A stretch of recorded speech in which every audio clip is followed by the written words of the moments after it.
শয়তানের যত কৌশল, কোরআন বিরোধীদের কৌশল যত আছে, এর মধ্যে এটা একটা। ইহুদিদের এক নাম্বার খারাপ চরিত্র, নিজের স্বার্থে আয়াত বদলায় তো। লা তাকরাবুস সালাহ, নামাজের দ্বারে কাছেও যায় না, কোরআনে আছে। মানলাম আছে, কোরআনে আছে, আগেরটাও কয় না, পরেরটাও কয় না। বুঝলাম তুমি এই একটা কইলা, একবার আল্লাহ বলছেন, কিন্তু আকিমুস সালাহ ৮২ বার যে কইছেন সেটা তো কও না। একবারেরটা কও নিজের স্বার্থ উদ্ধারের জন্য, যে বেনামাজি যারা সব আমার দল বলে। তো আল্লাহ যে কইছেন ৮২ বার নামাজ কায়েম করো, এইটা তো তুমি কও না একবারও। বুঝে আসতেছে? আল্লাহর রশি কি ৮ রশি? জোরে কন, আরো জোরে। আল্লাহর রশি কাকে বলে এটা বুঝতে হবে উলামায়ে কেরামের কাছে। তাম পৃথিবীর সকল মুফাসসিরিনে কেরাম একমত, আল্লাহর রশির নাম কুরআন। কুরআনকে আল্লাহ রশি বলেছেন। এই রশিকে আল্লাহ এমন শক্ত করেছেন, কোনো ভুল ধরার ক্ষমতা কারোর ছিল না, এখনো নাই, কিয়ামত পর্যন্ত হবেও না।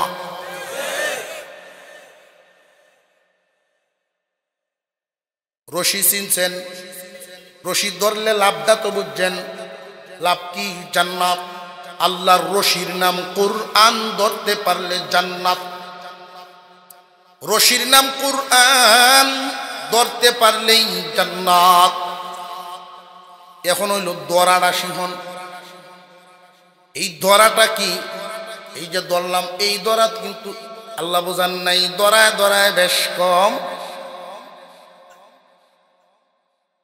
বাজার থেকে একখান কুরআনুল করিমের কপি আনলেন, আইনে ধরলেন, সকালে 2 মিনিট ধরে রাখেন, দুপুরও 3 মিনিট ধরেন, আবার রাত্রে 5 মিনিট ধরেন। এই ধরা সেই ধরা না।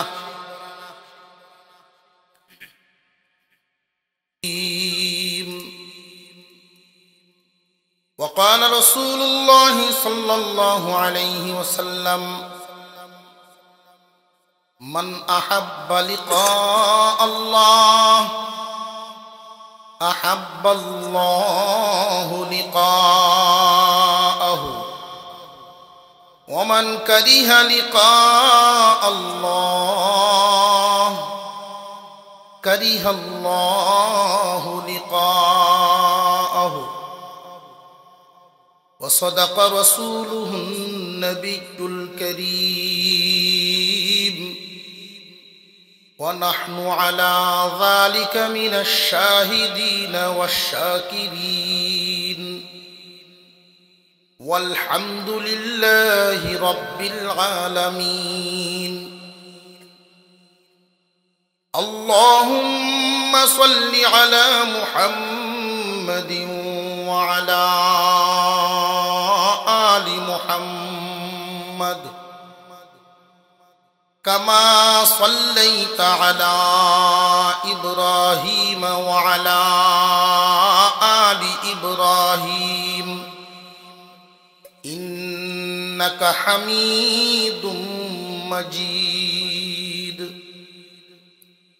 اللهم بارك على محمد وعلى آل محمد كما باركت على إبراهيم وعلى آل إبراهيم إنك حميد مجيد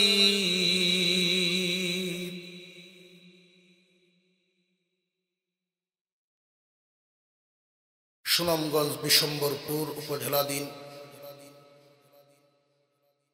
কুড়িহাটিয়া নতুন গুলগাঁও হিলফুল ফুজুল তাফসীরুল কোরআন পরিষদের উদ্যোগে আয়োজিত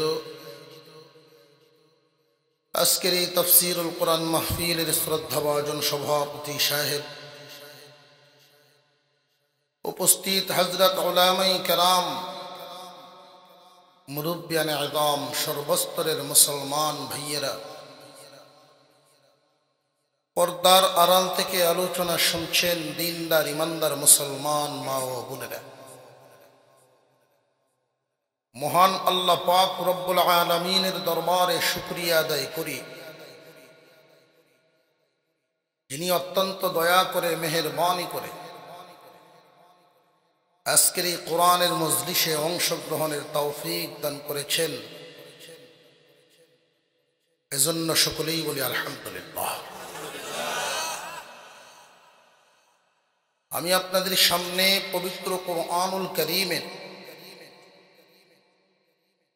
একখানা আয়াতের একটু অংশ, নবীজির একখানা হাদিস তিলাওয়াত করেছি।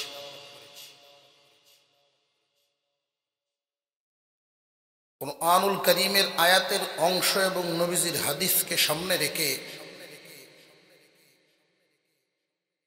কিছু আলোচনা করব। আল্লাহ যেন আমাকে আলোচনার তৌফিক দেন এবং উক্ত আলোচনার থেকে আমাদের সকলকেই ফায়দা হাসিলের তৌফিক দেন, বলুন আমিন। আল্লাহ পাক এই পৃথিবীর জমিনে যা কিছু বানাইছেন সমস্ত কিছুই মানুষের খেদমতের জন্য বানাইছেন। মানুষকে আল্লাহ এত পছন্দ করেন, এত ভালোবাসেন, কোনো মানুষকে যদি আরেক কোনো মানুষে কষ্ট দেয়, একজন মানুষ যখন আর একজন মানুষকে কষ্ট দেয়, আল্লাহ কষ্ট পান। মানুষের কষ্ট আল্লাহ সহ্য করতে পারেন। পক্ষান্তরে একজন মানুষ যদি আর একজন মানুষকে খুশি করতে পারে, উপকার করতে পারে, আল্লাহ বলেন এটা যেন আমি আল্লাহকেই করা হতো।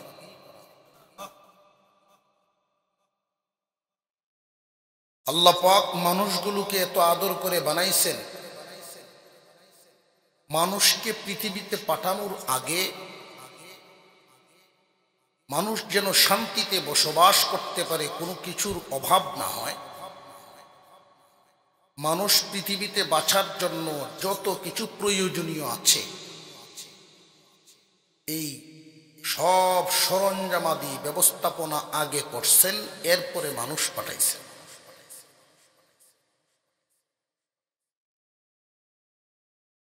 আল্লাহ পাক রব্বুল আলামিন এই মানুষটা বেঁচে থাকার জন্য সবচেয়ে জরুরি যত বস্তু মানুষের জন্য সহজ করে দিয়েছে। অক্সিজেন ছাড়া মানুষ বাঁচবে না। ভাত খাওয়ার জন্য যেই কার্যক্রম আমাদের করা লাগে, খাবারটা খাওয়ার জন্য আগে জ্বালা বাষ্পরণ লাগে দান্ডিরে, পরে জ্বালা ফালানি, এই জ্বালার ছাড়া তুলিয়া রোয়া লাগানি, 5 বাচ্চা সার দেয়া ধান মারাইয়া দিয়ে আবার কুডানি, এই চাউল রান্দার ভরে ভাত, আর এই হরিমান গুরান দিয়ে আনিয়া যদি অক্সিজেন টান দেওয়ান লাগতো, আগে দম শেষ হয়ে জোরে কর। এই অক্সিজেন যদি সকল মানুষের কিনে ব্যবহার করুন লাগতো, মানুষ বাঁচার জন্য অক্সিজেন দম জরুরি না, অক্সিজেন বাতাস,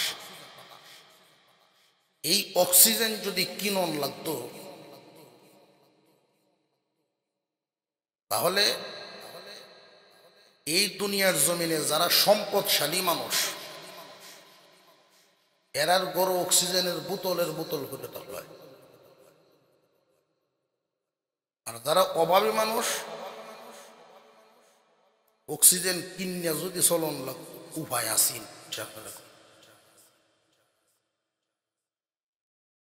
এক বোতল অক্সিজেন আইনিয়া পরিবারের সকলে একটু বাচ্চা নেওয়া লাগতো, দম কমটা নিস।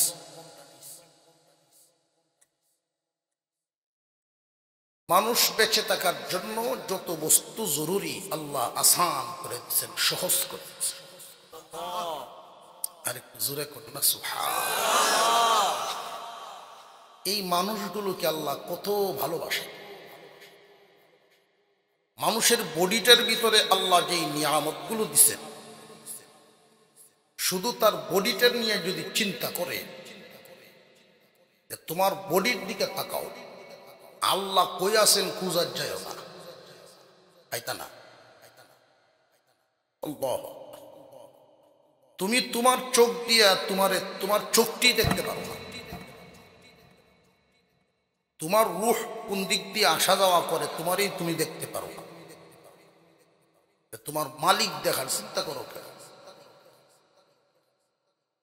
মালিকে যা বানাইছেন ওইগুলো দেখো, আর মালিকের ক্ষমতা কি পরিমাণ আছে অনুমান করো।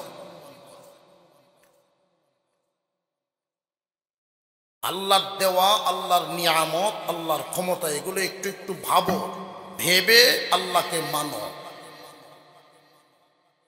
যদি দুনিয়ার জমিনে কাউকে ক্ষমতাধর হিসেবে ভয় পাও, হিসাব মিলায় দেখো, নজর ঘুরায় দেখো, আল্লাহর চেয়ে ক্ষমতা কারোর নেই। আল্লাহকে মানুষ বাস্তবে দেখা যায় যেটা, আল্লাহকে বেশি ভয় পায় একটা ফুলিশ রেজত কাণ্ড রায়, আল্লাহর ডরে টাস খেলতেছে বইয়া, টাস খেলে ৬০ জন সিগারেট টানতেছে, পুলিশ হয়ে শুধু বাঁশিটা ফু দিছে, একটার জুতা নিচে গায়ে একজনে, আর একটার নিচে গায়ে একজনে, যোগাল যন্ত্র ফালায় তুই কুট্টমুটো ফালায় তুই তো পুলিশরে বেশি ডরাইছে আল্লাহর তুলনায়। আল্লাহ কেন পুলিশ দেয়? আল্লাহ নিষেধ করছেন সুদ খাইস না, কারণ এই বডিটা বানাইছি আমি, কি আছে জানি আমি, কোন জিনিসটা ঢুকলে কি প্রভাব করব, কি ক্ষতি হইব আমি আল্লাহ জানি। এই জন্য নিষেধ করছি সুদ খাইও না। ডাক্তারে বলছে যে সুদের তো কোনো সমস্যা আমরা মেডিকেল সায়েন্সে নাই, আপনার ডায়াবেটিস বেশি, চিনিটা খায়েন না, চিনিটা সারে, সুদ ছাড়ে না। জোরে কর। আল্লাহ বলছেন সকালে ঘুমায় না, ঘুম থেকে উঠো, আসসালাতু খায়রুম মিনান নাওম, ঘুম থেকে নামাজ বলো। এতদিন বুঝে আইছে না, যেই মাত্র বয়স হইতেছে আর ওজন বাড়তেছে, আগে আছেন ৬০ কেজি আর এখন ৯২। বেশ কমেছে না? রিক্সাওয়ালায় দেখলেন ওরা এমনি তাই। ডাক্তার জানাইছেন যে আপনি যদি আর ৫ কেজি বাড়েন, টিকলে টিকতেও পারেন, নাও টিকতে পারেন। কি করতে হবে?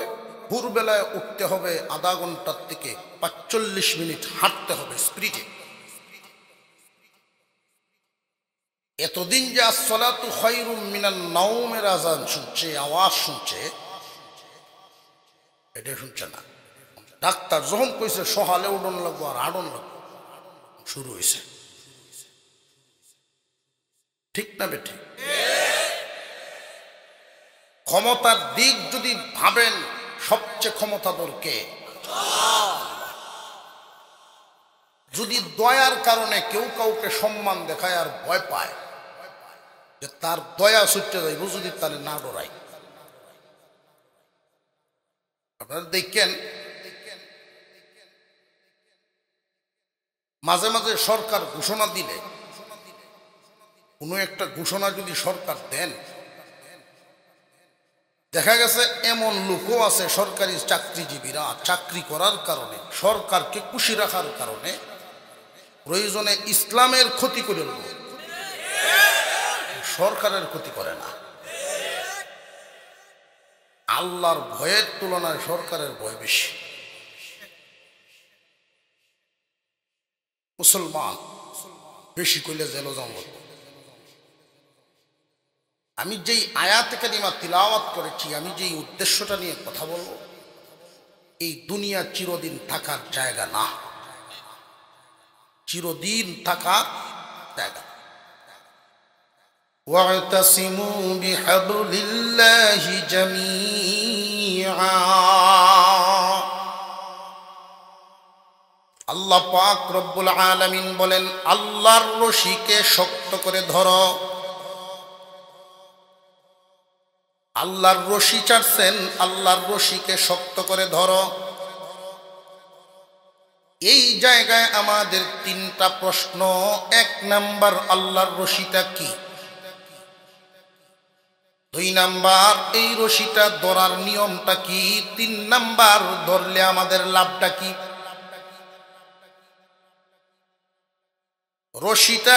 রশিটা কি না চিনলে ধরবো কেমনে? রশি ধরার নিয়ম কি? নিয়ম না জানলে ধরা যাবে না। ধরলে পরে লাভটা কি?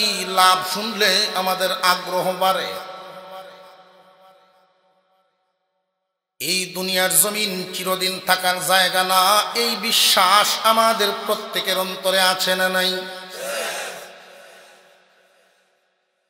যারা দুনিয়ার জমিনে আল্লাহ মানেন না, তারাও এই কথা মানে। আবু জেহেলেও মানত যে দুনিয়ার জমিন চিরদিন থাকার জায়গা না। মহান মৌলাই করিম আমাদেরকে কিছু দিনের জন্য পাঠাইছেন, আবার চিরদিন রাখবেন, যেখানে এই রকমের জায়গাও বানায় রাখছেন। এই পৃথিবীতে পাঠাইছেন সামান্য কিছু দিনের জন্য, পরীক্ষার হলে পরীক্ষা করার জন্য। লিয়াবলুয়াকুম আইয়ুকুম আহসানু আমালা। কে ভালো করো কে মন্দ করো পরীক্ষা করার জন্য পাঠাইলাম। জানিয়া রাখবা, তোমাদের চিরস্থায়ী সুখের একটা জায়গা বানায় রাখছি। ওইখানে যারা যাবে তারা কোন অবস্থায় থাকবে, ওইখানে যারা যাবে তাদের হালতটা কি হবে, আল্লাহ এক আয়াতে বলেন, ইন্নাল্লাযীনা আমানু ওয়া আমিলুস সালিহাতি কানাত লাহুম জান্নাতুল ফিরদাউসি নুজুলা। যারা জান্নাতের ভিতরে ঢুকবে, আমি আল্লাহ এদেরকে মেহমান বানায়া রাখবো। কি বানায়া? মেহমান। মেহমান কি কেউ বাড়ির বেশি দিন থাকে? জামাইও যদি শ্বশুর বাড়ির যায় 3 দিনের উপরে, 3 দিন যদি ভার হইয়া যায়, শ্বশুরে রান্না করে গিয়া এই বেটা সাইসে দিতে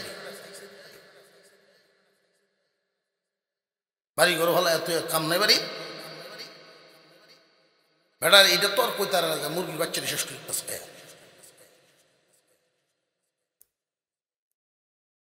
মেহমান বেশি দিন থাকার না, অথচ জান্নাত, এই দুনিয়া আমাদের কিছু দিনের, জান্নাত হইল চিরদিনের। এই চিরদিন যে জান্নাতে থাকবো, যেই মানুষটা বেশি দিন বা চিরদিন কোন জায়গায় থাকবে, এটা তো মেহমান হওয়ার কথা না। আল্লাহ মেহমান কেন বললেন? মুফাসসিরিনে কেরাম বলেন, মেহমান বললেন এই কারণে, এই দুনিয়াতে কোনো গরিব লোকের বাড়িতেও যদি কেউ মেহমান আসে, সকালে নাস্তা করার পরে দুপুরে কি খাবে এই চিন্তা মেহমানের না, বাড়িওয়ালার। মেহমান কোন বিছানায় ঘুমাইল, ঘুম থেকে উঠার পরে বিছানাটা বাস করার দায়িত্বটা মেহমানের না, বাড়িওয়ালার। আল্লাহ বুঝাই দিলেন যে মেহমান বললাম এই কারণে, তোমরা জান্নাতে চিরদিন থাকবা, কিন্তু থাকার জন্য খাওয়া দাওয়া চলার যা ব্যবস্থা তোমাদের কোনো চিন্তা নাই, সব বাউ করবো আমি আল্লাহ। দুনিয়াতে পরীক্ষার জন্য পাঠাইছি, কিছুদিন থাকবা। যদি দুনিয়ার থেকে আমি দুইটা সবক দিবেন আল্লাহ, সামনে আসবে আলোচনা। যারা এই নিয়ম মেনে বিদায় হবে, জান্নাতের মালিক হবে, আল্লাহ এই সুখ শান্তি সেখানে রাখছেন। আরেকটা বিষয় লক্ষ্য করে দেখেন, এই দুনিয়ার জমিনে যদি কেউ 7 রাজ্যের মালিক হয়, 7টা দেশের মালিক, এই একটা না। আমরা তো ইলেকশন যেদিন হয় দেখছি, ইলেকশন যেদিন হয় এর আগের দিন পর্যন্ত চুলো তেল নাই, ফেরেশানি কুড়ারের বেরিয়ে বেরিয়ে, গোসল নাই, খাওয়া নাই। বউ কইতাছে চারটা খাই আলাওতে, খাওয়ান লাগবে না, তুই দোয়া হর খালি বইয়া বইয়া।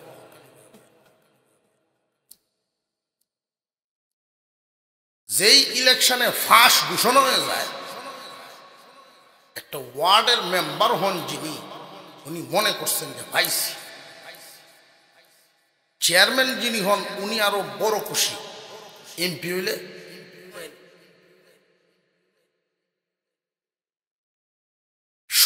রাজ্যের 7টা দেশের মালিকও যদি কেউ হয়ে যায়, এই দুনিয়াতে পরিপূর্ণ সুখ পাবে না। কারণ পূর্ণ সুখের জায়গা দুনিয়া না। একদিক দিয়ে যদি সুখ হয়, আরেক দিক দিয়ে দুঃখ আছে, কষ্ট ভিতরে আছে। 10টা বাড়ির মালিক ঢাকা শহরে, দোয়া চায় জুম্মার ঘরে, দোয়া করে কানে কানে, কি সমস্যা আপনার টেয়া পয়সার? তো আল্লাহ সব দিছে। বড্ডা সেরা কথা শুনে না, গাঞ্জা খায়,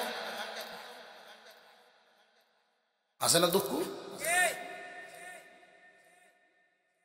ঘর দরজা জিনিসপত্র ভাঙ্গা ভাঙ্গি করে, কার্য ঝগড়া করে, যন্ত্রণা শুরু হয়ে গেল।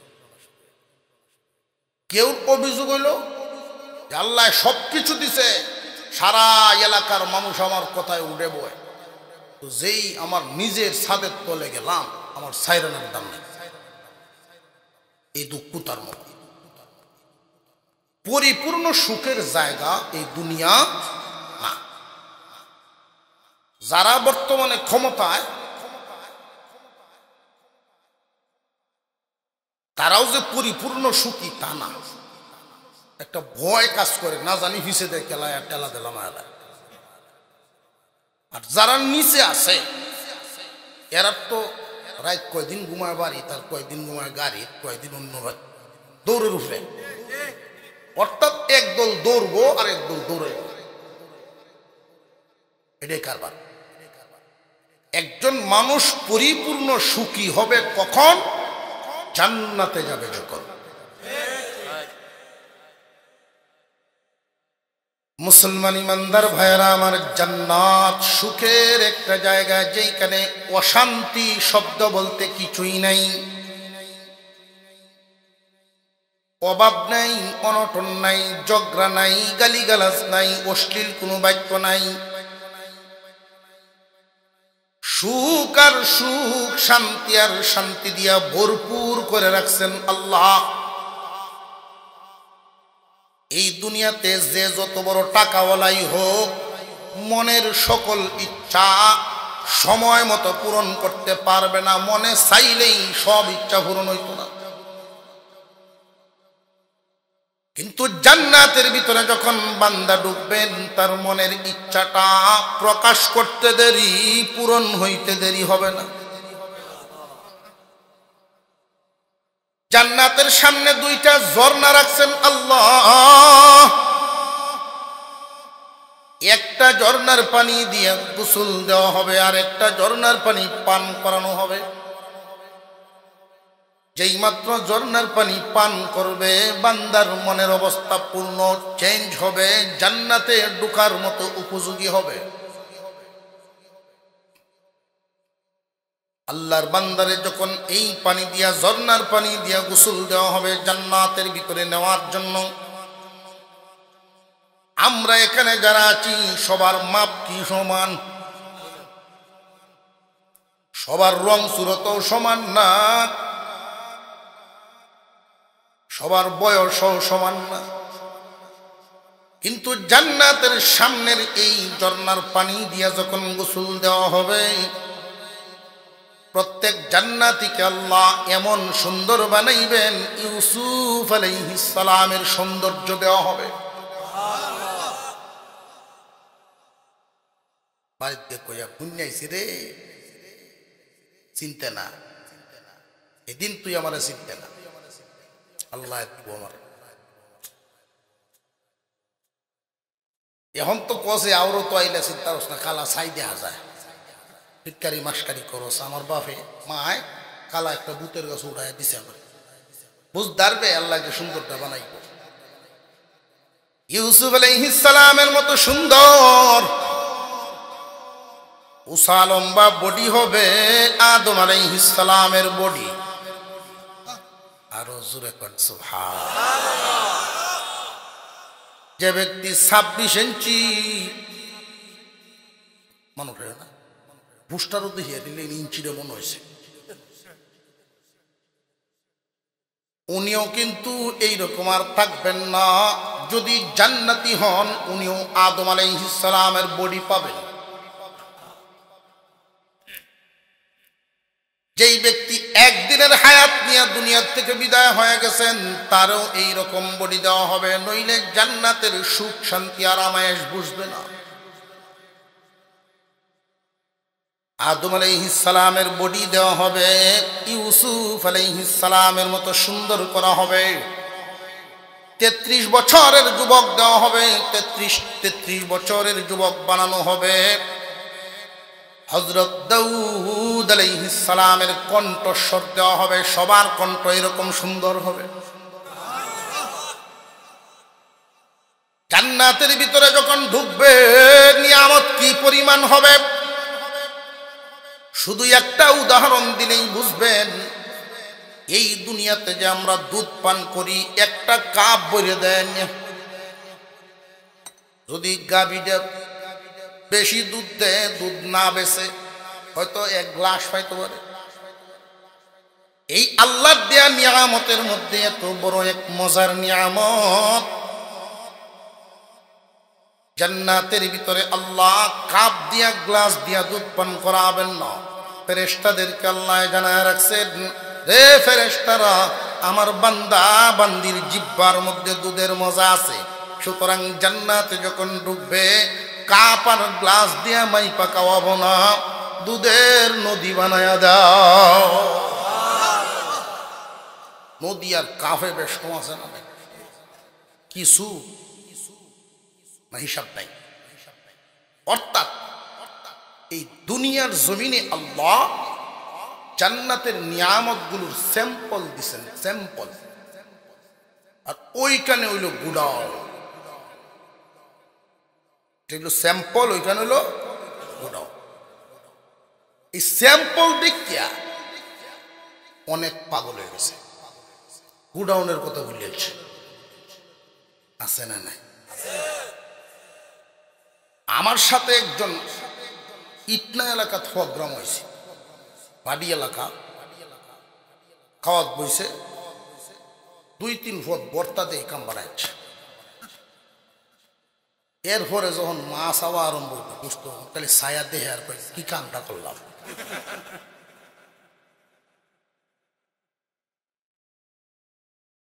এই দুনিয়ার জমিনে স্যাম্পল দেখে তুমি অন্ধ হয়ে গেলা। গুডাউন তোমার জন্য রাখা আছে বান্দা। এই জন্য যারা এই বিষয়টা বুঝে ফেলে, শরীরে ঘাম জড়তেছে, এরপরেও সুদের দিকে পা বাড়ায় না, কষ্ট করে কাই। স্যাম্পলের দুনিয়া লাফালাফি করে লাভ নাই। সুযোগ আছে, ইচ্ছা করলেই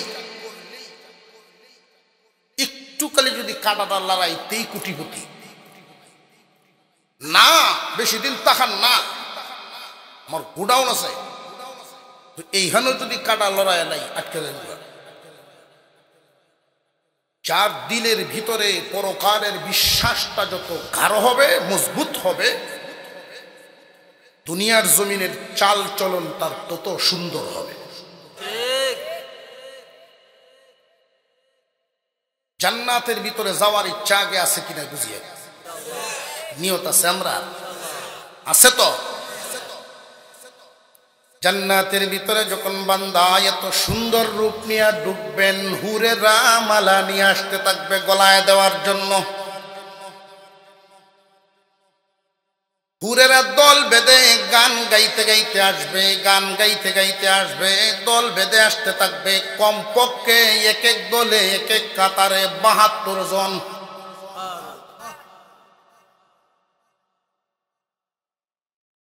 এই যে ফুলের মালাটা নিয়ে আসবে, এক জাতের ফুল না, এক জাতের ফুল না, ফুল হবে কি পরিমাণ। নামাজ বান্দায় আদায় করেন, নামাজের এক কালার ফুল। রোজা রেখেছেন, রোজার জন্য আলাদা আরেক কালার ফুল। হজ পালন করেছেন, হজের জন্য আরেক কালার ফুল। বান্দার জীবনে যত ইবাদত, এক একটা ইবাদতের এক এক কালার ফুল। সুগন্ধি একটার সাথে আরেকটার কোনো মিল নাই। যখন গলার মধ্যে পরায়া দিবে, মুয়ানাকা করব। মুয়ানাকা বুঝছো?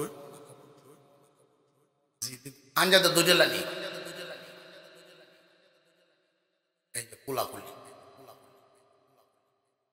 মোটামুটি বাংলায় আমরা যেটা বুঝি কুলাকুলি, মানে একটা কুল আর একটা কুলের সাথে লাগবে, এটাই কুলাকুলি।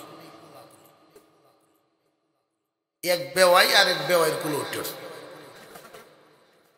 কুলাকুলি। এরকম হয় বাজারও পাইছে, এই দুটো দাদা হচ্ছে বেওয়াই। এক বেওয়াই যে উঁচা লম্বা, আর এক বেওয়াই একটু সিফলা, সিহন সুরু ছায়া সুরু, বললায় যে দর্শে ওটা কুতাই তো বেওয়াই। এটা নিয়ম না জানলে এরকম হয়, নিয়ম না জানলে এমন। এই কুলাকুলিটার সহি নাম হলো মুয়ানাকা। অনুকুন শব্দের অর্থ ঘাড়, অনুকুন অর্থ ঘাড়। মুয়ানাকাতুন একটা ঘাড় আর একটা ঘাড়ের সাথে লাগান।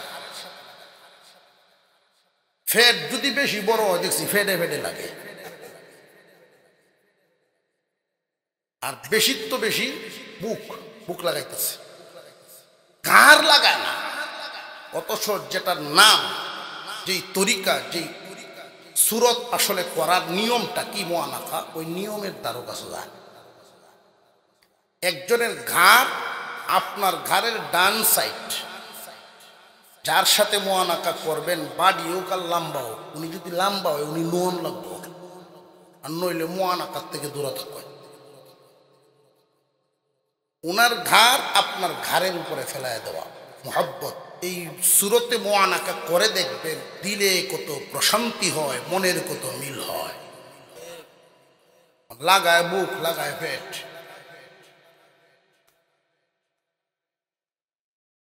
আমরা ছোট থাকতে দাঁত ফললে তো দাদু বুদ্ধি দিত, দাঁতটা উন্দুরের গাতাতে তৈরি, আর দোয়া করিস, দোয়া শিয়াইত। কি দোয়া? যে উন্দুর ভাই তোমার দাঁত দেয়া যাও, আমার দাঁত লয়ে যাও। বড় এসে না বুঝ যাচ্ছে, উন্দুরের দাঁত যদি আমার দিতই কই লাগাইলাম, আর আমার একটা দাঁত দিয়ে হ্যাঁ কোনখানো ফিট করবো।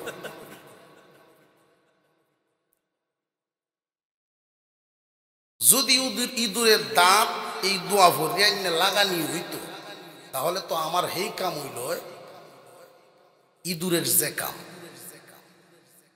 বুঝছেন কি? ইঁদুরের কাজ হইল সুযোগ পাইলেই কাটতে লাগে। সরকারের বিল্ডিং থাকলে এটা কাটতে পারি তা না, অর্থাৎ ফোরের যত মাল নিজের মনে করিয়া কাটতে কাটতে আনিয়ে বাড়ির দল।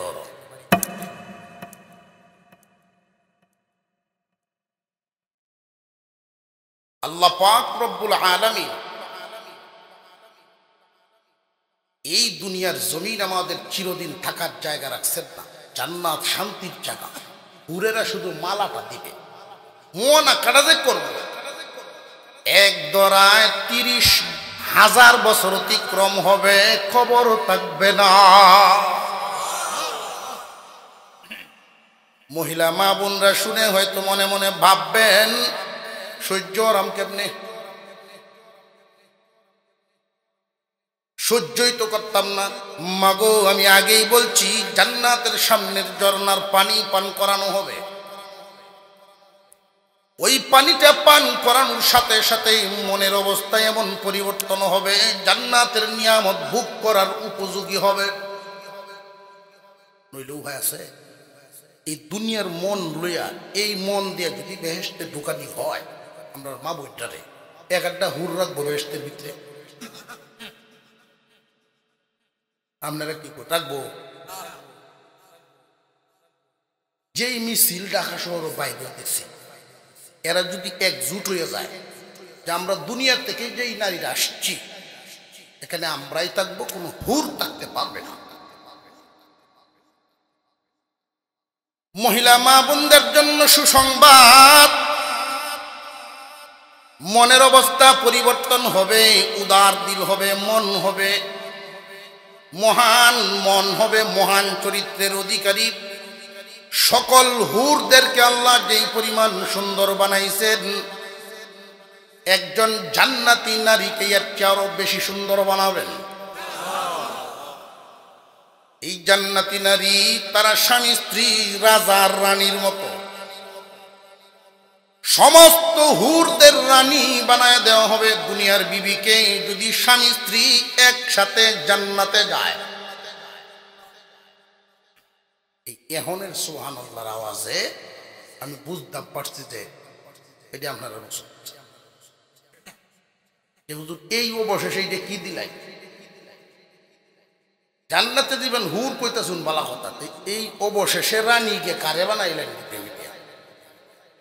এই দুনিয়ার লাই পুরা বেড়ায় কারো এ করতেছে, হুজুর আমি যখন বেহেশতে যাই, আমরা বাবুল্যের নাও যাইব,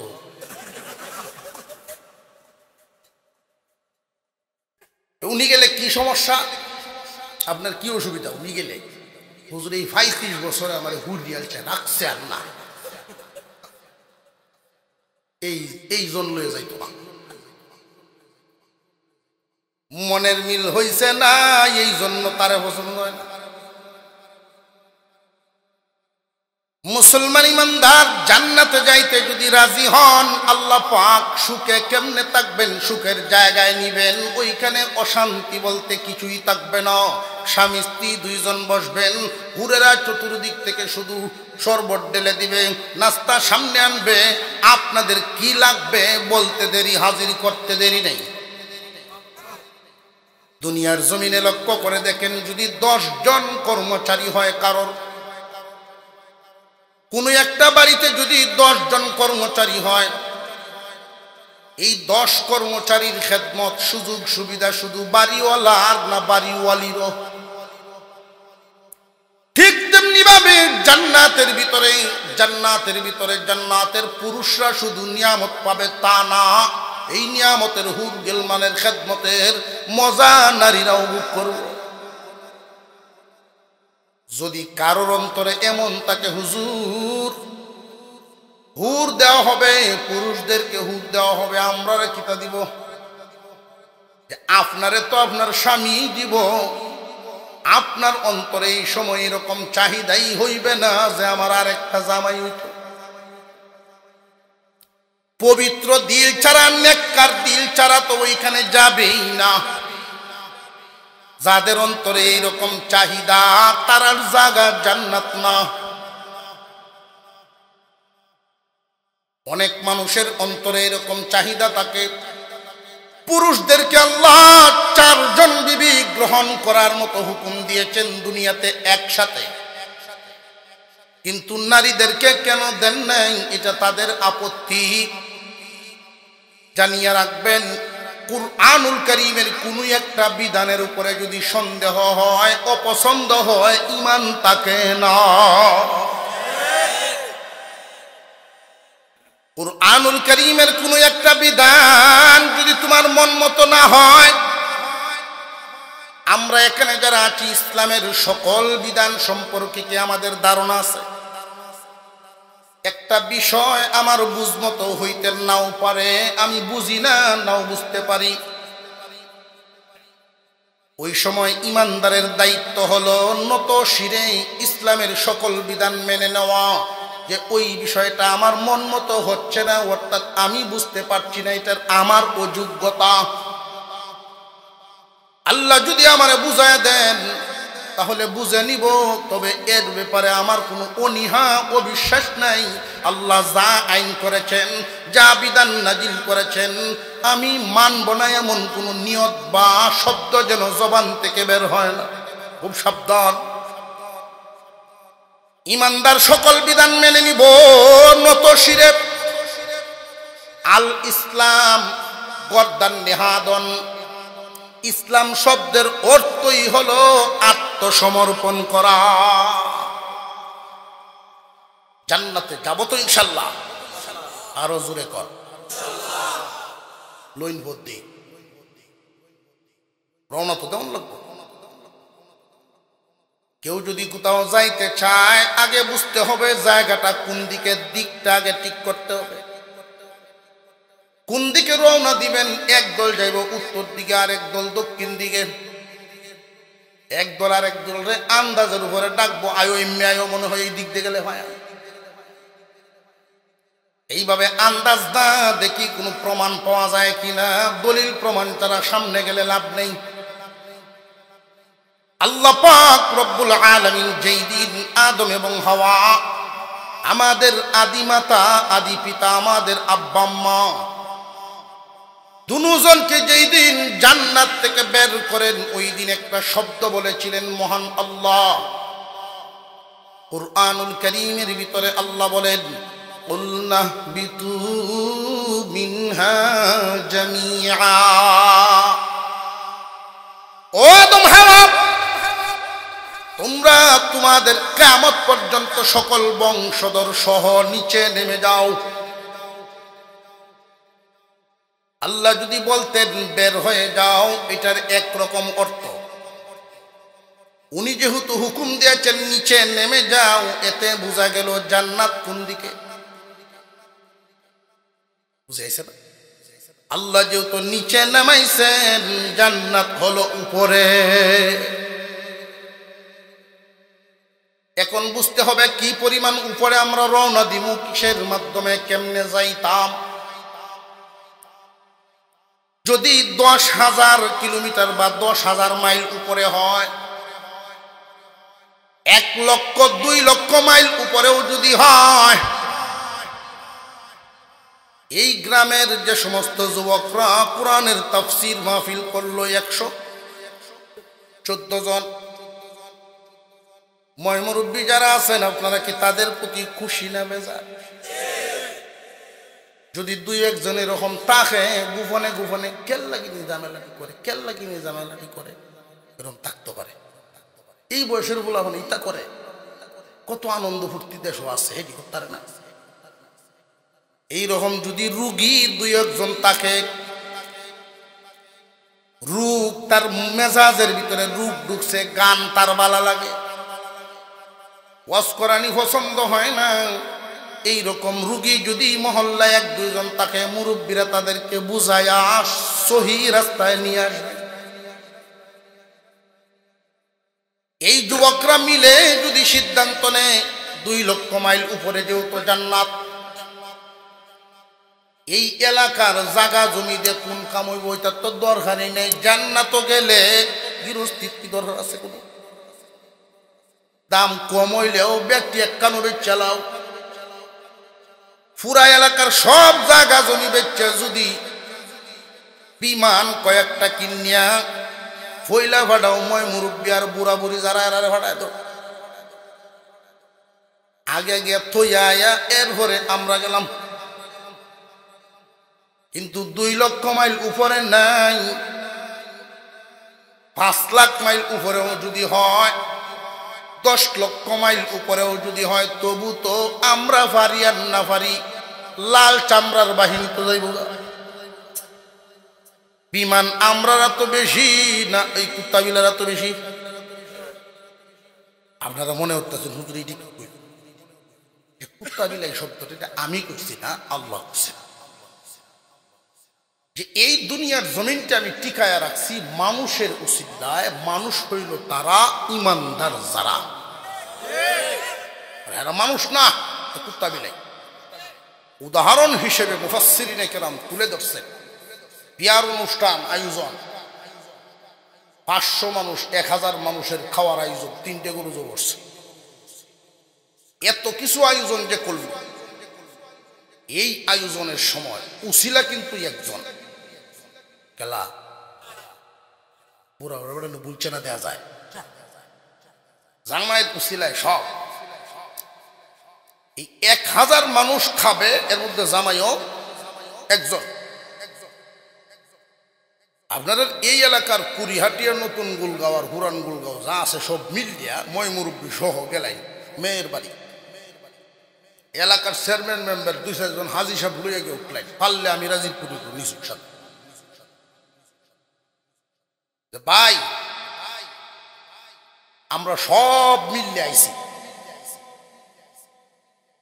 জামাইটারে পাইতাছি না, দিব কেউ খাওয়ান। জামাইয়ের উসিলাই সব ব্যবস্থা, জামাই আছে সব আছে, জামাই নাই স্থানে সব আউলা জলা লাগায়। একজন ইমানদারও থাকবে না, যেই দিন দুনিয়া ভর্তি যদি মানুষ থাকে একজন ইমানদার থাকবে না, আল্লাহ পাক আউলা লাগাইয়া দিবেন, ইসরাফিল লাগাও ফু, সব তছনছ হয়ে যাবে। এটার নাম কিয়ামত। অসুবিধা হইতেছে কোনো? এবারে বল মুজাহিদ মধ্যে মুজাহিদ করতে এত রাত হদা হইল কি পায়?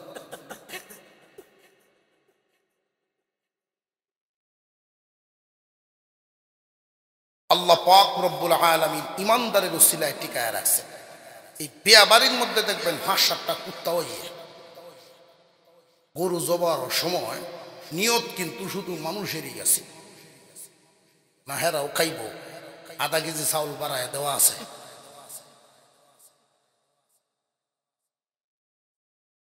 আল্লাহ পাক যেহেতু ইমানদারের উসিলায় এত বড় কায়নাত টিক রাখছেন, ওদেরকে টিকায় রাখছেন কেন? আল্লাহ তো ইচ্ছা করলে, যেহেতু মুমিনদেরকে ওরা নির্যাতন করে মারে, বোমা মারে, আল্লাহ এরা ধ্বংস করেন না কেন? করেন না এই কারণে কুত্তা বিলের কামও লাগায়। নিয়ামত সূর্যের আলো উসিলা হইল মুমিন, হেও বাদ পায়, তাই না? বৃষ্টির পানি উসিলা হইল মুমিন, কাফেরও বাদ পায়। আমরা প্রশ্ন জাগে এদেরকে দেন কেন? যে দেন এই কারণে, তুমি মুমিন পেশাব করে দিবা, আর এই পেশাব নিয়ে সারা দিন গাটাগাটি করে দেখবো এটার মধ্যে কোনো ওষুধ বিষুধ জন্ডিস বা রোগ টুক আছে কিনা পরীক্ষা করে ওষুধ দিব, তুমি খায়া সুস্থ থাকবা। তোমার এই খেদমতটি করবো। হ্যাঁ, বুঝে আসতেছে? তুমি মুমিন নামাজ পড়ার জন্য গরম লাগে, ঘাম, হ্যাঁ গবেষণা করিয়া আতের ফাঙ্কা যাতে বাদ যায়, উফরে ঘুরে, এরকম একটা ফ্যান আবিষ্কার করব। অর্থাৎ আল্লাহ ইমানদারদের খেদমতের জন্যই ওই জাতি বানায় রাখছে। ইমানদারদের কাজ হইল আল্লাহর কাম করা, আর ওদের কাজ হইল ইমানদারদের খেদমতের সকল ব্যবস্থাপনা তৈরি করা। আগে যাইতো 6 মাসে হজ, এখন 6 ঘন্টায়। বুঝে আসতেছে? জান্নাত যদি 5 লক্ষ মাইল উপরে হইতো, এই কুকুর বিড়াল যাইতো গা। আল্লাহ বলেন না না, 5 লক্ষ মাইল উপরে না। কি পরিমাণ উপরে? জান্নাতে তো আমাদের যাইতে হবে, যাওয়ার ইচ্ছা আছে না নাই? উপরের দিকে যখন আমরা তাকাই, খুব মনোযোগের সাথে 5-7 মিনিটের কথা শুনবেন। জান্নাত খুঁজতে বাইর হইছি, খুব মনোযোগ। উপরের দিকে যখন নজর দিলাম, সর্বপ্রথম দেখতে পেলাম সূর্য। এই পৃথিবীর জমিন থেকে 13 লক্ষ গুণ বড় ওই সূর্যটা। এই মাঠটার থেকে বড় না পৃথিবীর থেকে? তাম পৃথিবীর চাইতে 13 লক্ষ গুণ বড় যদি এই সূর্য হয়ে থাকে। দেখতে বলের মতো দেখা যায়, ছোট দেখা যায়। এত ছোট কারণটাকে হিসাবে মিলে না। 13 লক্ষ গুণ বড় সূর্যটা 1 2 3 1000 2000 না, 1 লক্ষ 2 লক্ষ নয়, 13 লক্ষ গুণ বড়। আল্লাহু আকবার বলেন, আরো জোরে বলেন আল্লাহু আকবার। এত বিশাল আকারের সূর্য বলের মতো দেখা যায়। দূরে হওয়ার কারণে লক্ষ্য করবেন যেই জিনিসটা যত দূরে হয় দেখতে তত ছোট হয়। 20 তলা বিল্ডিং এর ছাদ থেকে যদি নিচের দিকে তাকান, একজন মানুষকে যেই পরিমাণ বড় দেখা যাবে, 50 তলা উপর থেকে নিচে তাকায় দেখবেন এই মানুষটা এখন 1 হাত দেওয়া যাবে, কোনোরকম লোকটাছে দেওয়া যাবে। 100 তলা উপর থেকে যখন তাকাইবেন মনে হবে মুরগির বাচ্চা।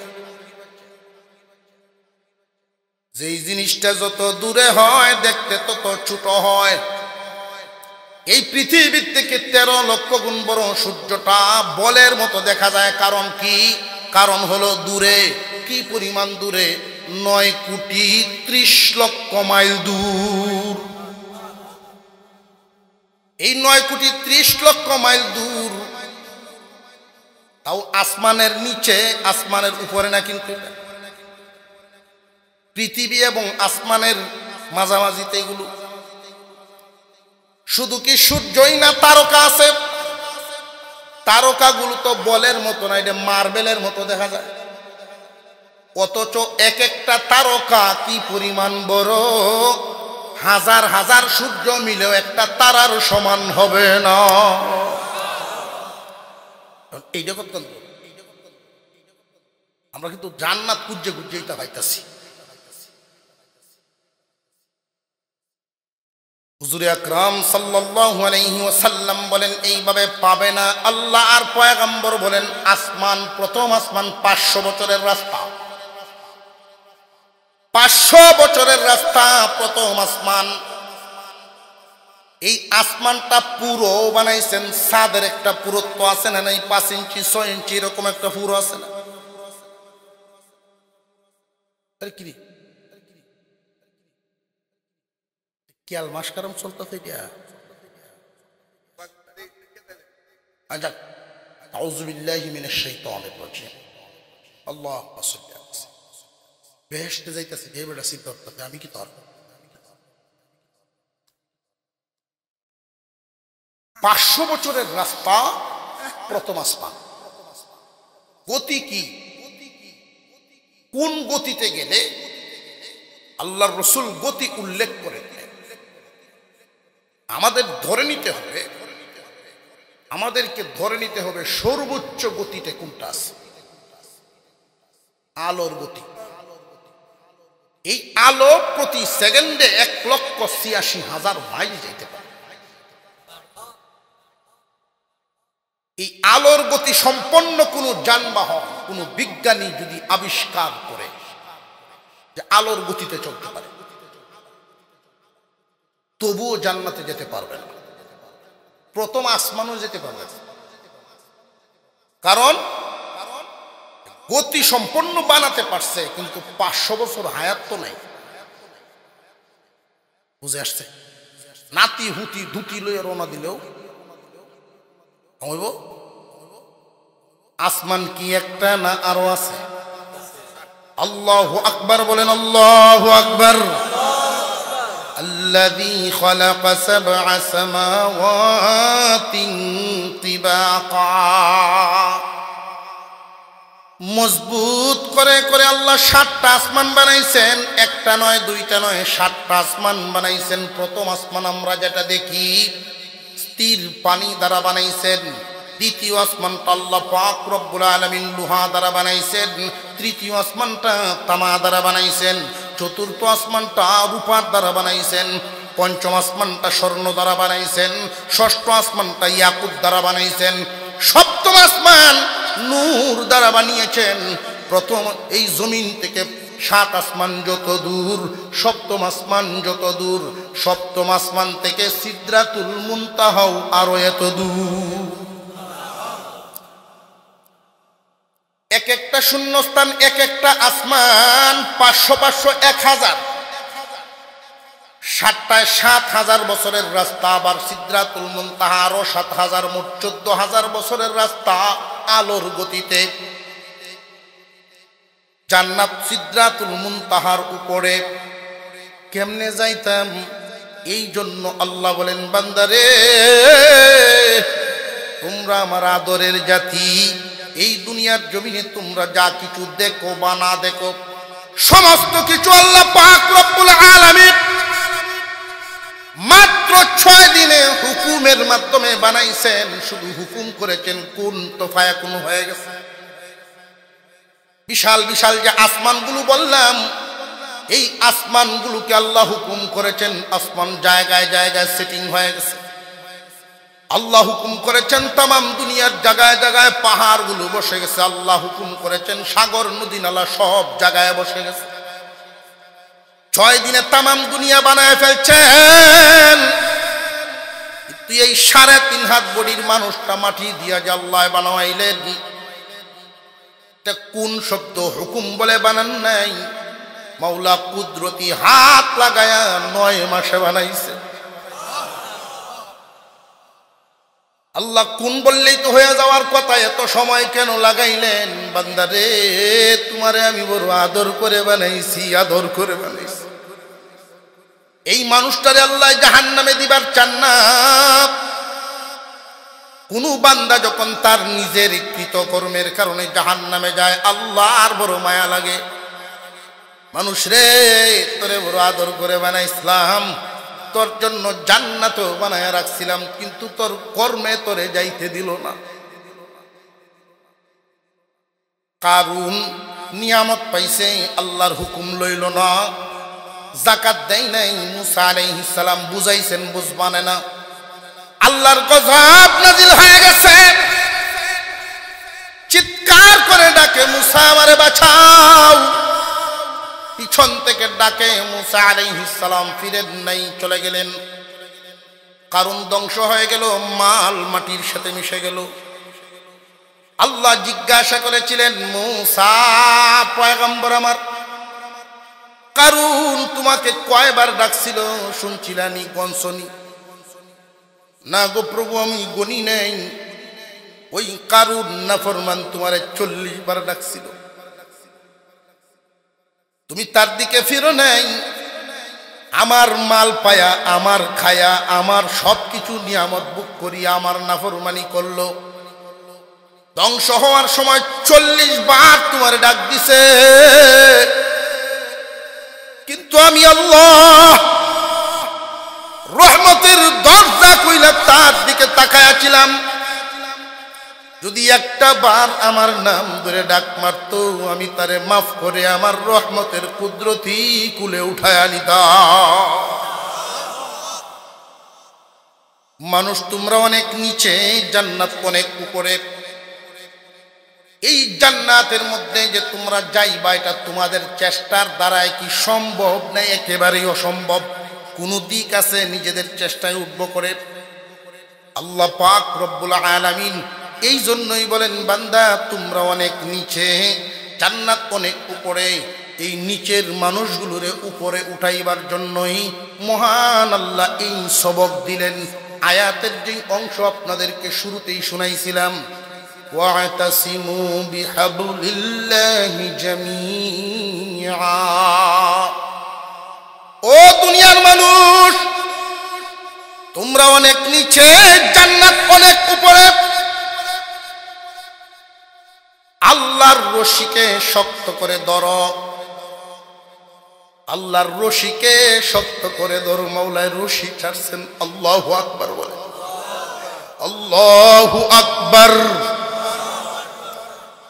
মাওলা কত দয়াল বানাইছেন তোমারে আদর করে, খাওয়াইছেন তোমারে আদর করে, রাখছেন তোমারে আদর করে, বানাইছেন আবার তোমার জন্য জান্নাত। তুমি নিচে পড়ে গেছো, উঠতে পারবা না, তোমারে উঠাইবার জন্য আবার রশিও উঠাচ্ছে। নিচের একটা মানুষকে যদি উপরে উঠাইতে হয়, কয়েকটা কাজের মাধ্যমে লক্ষ্য করে দেখেন। নিচের মানুষটারে যদি উপরে উঠাইতে চান, উপর থেকে রশি ছাড়বেন, রশিটা কিন্তু শক্ত করতে হবে, শক্ত দিকে ছাড়তে হবে। উপর থেকে রশি ছাড়তে হবে, রশিটা শক্তও করতে হবে, নিচ থেকে ধরতে হবে, উপর থেকে আবার টানতে হবে। কয়টা কাজ? আল্লাহ বলেন বান্দারে এই 4 কাজের 3টাই করব আমি, আর একটা কইরো তুমি। রশি ছাড়লাম আমি, রশিটা শক্ত করলাম আমি, দরবাই শুধু তুমি, টান দিয়ে উঠাইব আমি। আরো জোরে কোন সুবহানাল্লাহ।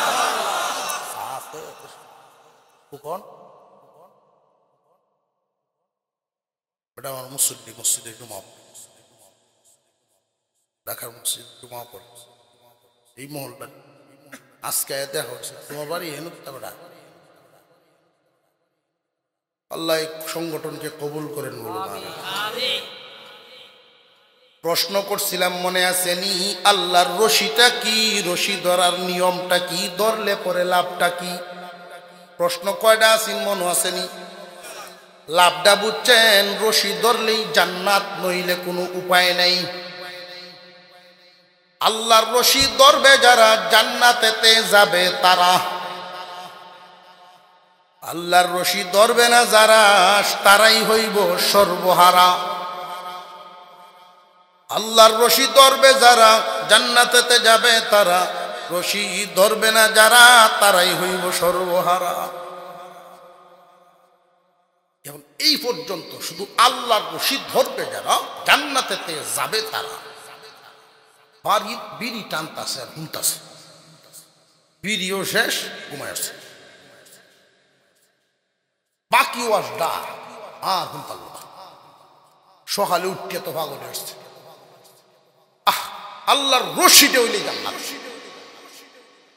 রশি ভাই কই তাবলিগ জামাতে যারা মেহনত করেন তাদের সাথে গেছে, রশি মিলতাছে না। তাবলিগও গেছে, হয় না। জুম্মার যায় মাঝে মাঝে, না। ইস্তেমাত গেছে, হইল না। মক্কা মদিনা সব ঘুরিয়া রশি পায় না। অবশেষে আল্লাহর রশির একটা আলাপ, পলাশ বাজারও সার দুহানো হইতাছে, এর হুইয়াইছে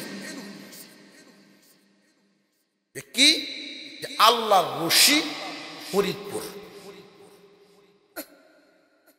আল্লাহর রশি ফরিদপুর। বেহেশত 8টা, রশিও কয় রশি? আল্লাহ বুঝি এই রশি কইছে। দুনিয়াতে অনেক মানুষ এমন আছে, নিজের দান্দা, নিজের মত, নিজের পেট ভরণের লাগি, নিজের স্বার্থ উদ্ধারের জন্য কোরআনকে ব্যবহার করে। শয়তানের যত কৌশল, কোরআন বিরোধীদের কৌশল যত আছে, এর মধ্যে এটা একটা।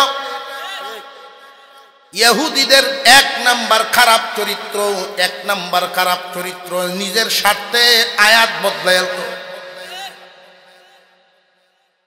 লা তাকরাবুস সালাহ, নামাজের দ্বারে কাছেও যায়ও না, কোরআনে আছে। মানলাম আছে, কোরআনে আছে, আগেরটাও কয় না, পরেরটাও কয় না। বুঝলাম তুমি এই একটা কইলা, একবার আল্লাহ বলছেন, কিন্তু আকিমুস সালাহ 82 বার যে কইছেন সেটা তো কও না। একবারেরটা কও নিজের স্বার্থ উদ্ধারের জন্য, যে বেনামাজি যারা সব আমার দলয়ের। তো আল্লাহ যে কইছেন 82 বার নামাজ কায়েম করো, এইটা তো তুমি কও না একবারও। বুঝে আসতেছে? আল্লাহর রশি কি 8 রশি? জোরে কন, আরো জোরে। আল্লাহর রশি কাকে বলে এটা বুঝতে হবে উলামায়ে কেরামের কাছে।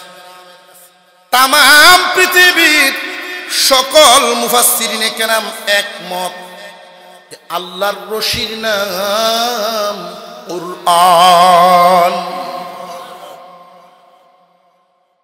কুরআনকে আল্লাহ রশি বলেছেন।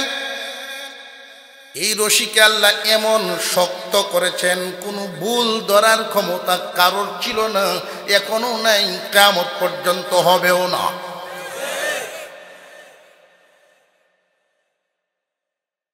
রশি চিনছেন? রশি ধরলে লাভটা তো বুঝছেন, লাভ কি? জান্নাত। আল্লাহর রশির নাম কুরআন, ধরতে পারলে জান্নাত। রশির নাম কুরআন, ধরতে পারলেই জান্নাত। এখন হইল ধরাটা শিখন। এই ধরাটা কি?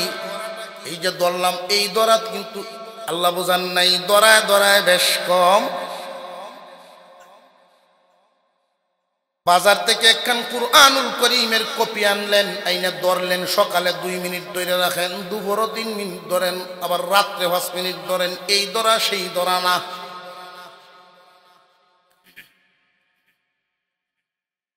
ধরা অনেক জাতের আছে। বলতাম একটা রাইটে বেশি হয়েছে নাকি আপনার বাপসা, একটু হা লড়া ছড়া দেন, যে আমরা একটু নিমুজিমু বাপ বুঝা।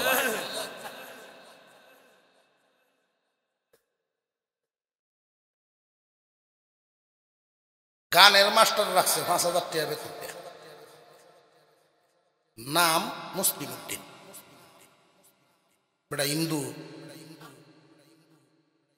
মুসলমান তো এর গরু, হের নামের মাথার উপরে, মুসলমানি সব হের মাথার উপরে তাহে মুসলিম উদ্দিন নামই সমাজ বলে না। পুত্রে গান শিয়াইতো, 5,000 টাকা শিক্ষক বেতন।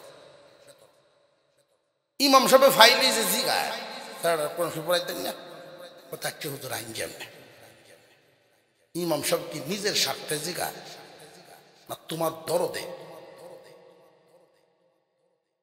বান্দা তোমার দরদে ওলামায়ে কেরাম তোমাদের পিছনে পিছনে ঘুরে, তুমি জাহান্নামে গেলে আমার কিচ্ছু না, আমি আমার দায়িত্বটুকু শুধু পালন করলাম। বারবার তোমার পিছনে ঘোরা লাগে, বারবার তোমাদেরকে বোঝানো লাগে এই দরদ নিয়া যে নবীর উম্মত, নবী কত কানতেন, আমি যে ওয়ারাসাতুল আম্বিয়া এই হিসাবে একটু দায়িত্ব পালন করি, আমিও সেই লাইনে কান্না শুরু করি, উম্মতকে জাহান্নাম থেকে বাঁচাই।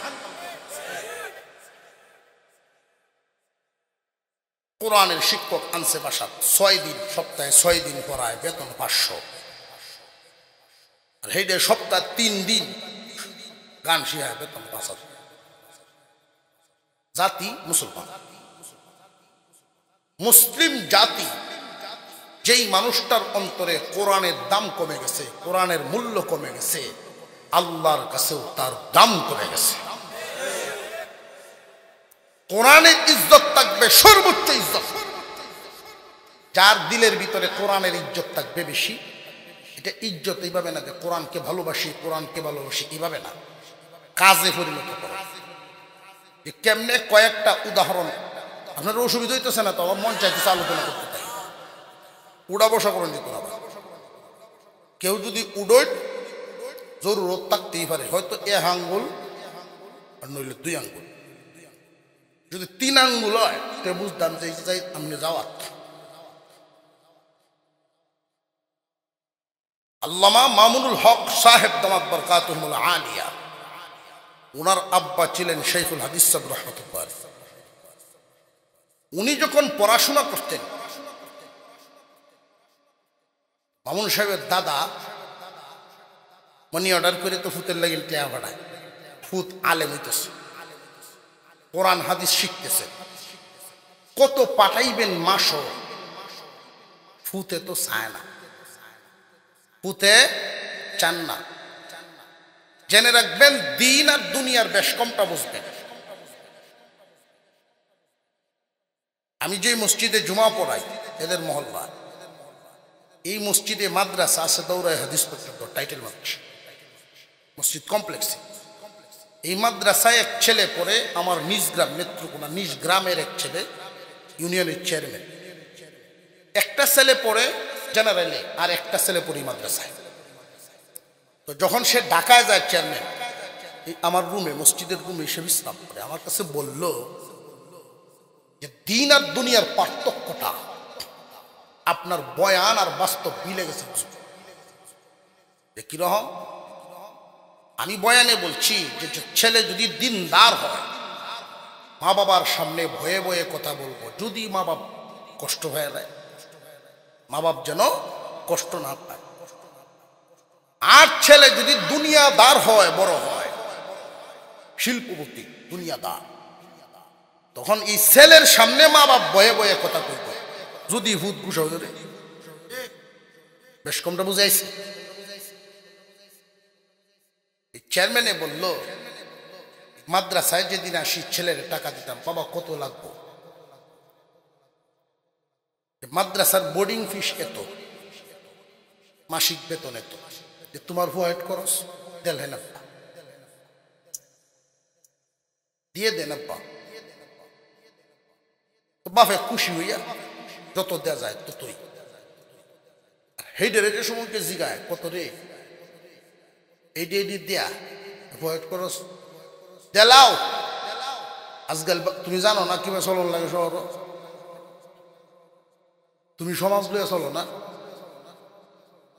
চেয়ারম্যান মনে মনে আমার পুত্রী মন্ত্রী বোঝা যায়। আমার সামনে বৈশা, সেও ছোটবেলা আমাদের এক করছে আমাদের সাথে।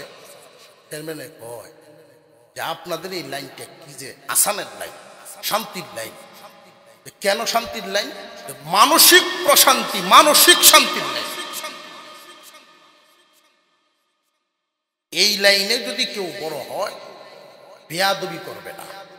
আর দুনিয়ার লাইনে আদব কায়দার বালাই নাই, সার ভিডাইয়া বড় হয়েছে। ঠিক না বেটি?